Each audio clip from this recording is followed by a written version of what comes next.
Welcome to Two Grumpy Men Discuss Linux Weekly News.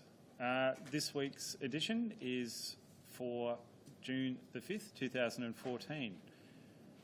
The opening story is open source real-time strategy game with 0 AD. I don't play games, Russell. How about you? I do, and I particularly enjoy this sort of game. However, a story on a half-finished game arguing about gameplay that doesn't exist is...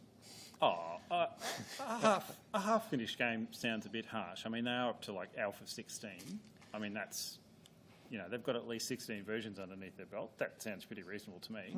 Well, if Greg persists, I'll have at least 16 versions of PBKDF2 under my belt tonight. However, the interesting thing about this was more of the background, which was that the source code originally is related to Microsoft's Age of Empires, which was remarkable. So they sold their... Was that a very popular game? Like, yes. I'm not a gamer at all. I play Age. I'm addicted to the bloody thing. I love it. And to hear that there's an open source thing coming out, which looks... I was excited until I realised it didn't exist.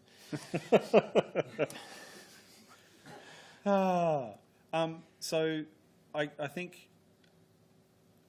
the interesting thing for me for this was very much the AI side of things, and the fact that they've got 2 or 3 different AIs in there.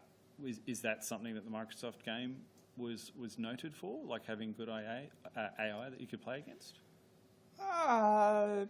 Be hard to say. Certainly, I mean, the scenarios, once you got into the head of the designer, you just set it on the hardest you could do, and then I always assumed, I don't know whether it was, my assumption was that they had, through thousands of people playing it over and over again, got to the point that you had to get your clicks in a certain sequence within a fraction of a second in order to get through to the end, or you're going to lose. Right. And all the things they mentioned there about managing several things at once in real time, and the fact that you've got to attend to, you've got to attend to food, you've got to attend to mining, you've got to attend to attacking, you've got to attend to all these things, you've got to get them all orchestrated ideally before you win, describes it very well. But I never put that down to an AI. I just assumed that someone had carefully plotted the difficulty level by testing it over and over again till I got it till it was just there. Yeah, I think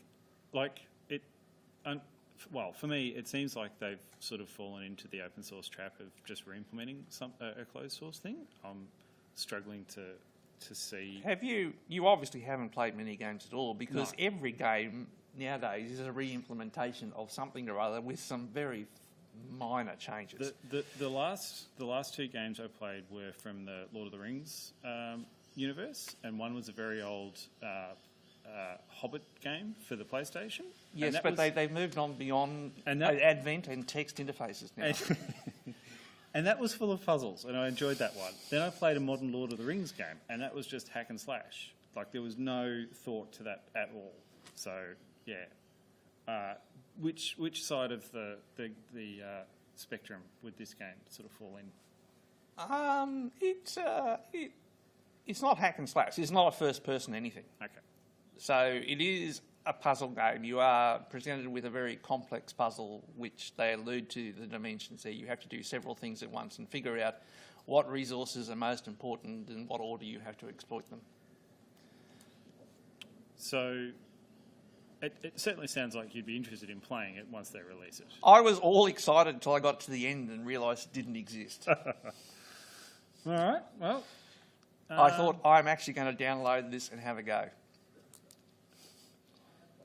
Have you?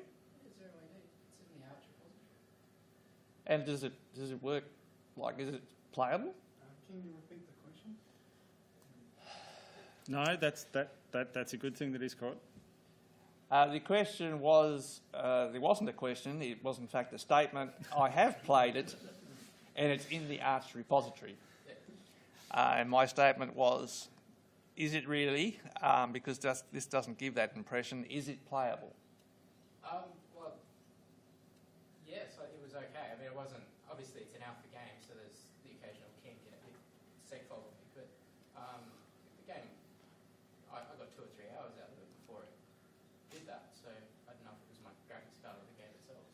So the answer was you'll get 2 or 3 hours play out of it before it crashes ignominiously and never runs again. All right, thanks very much.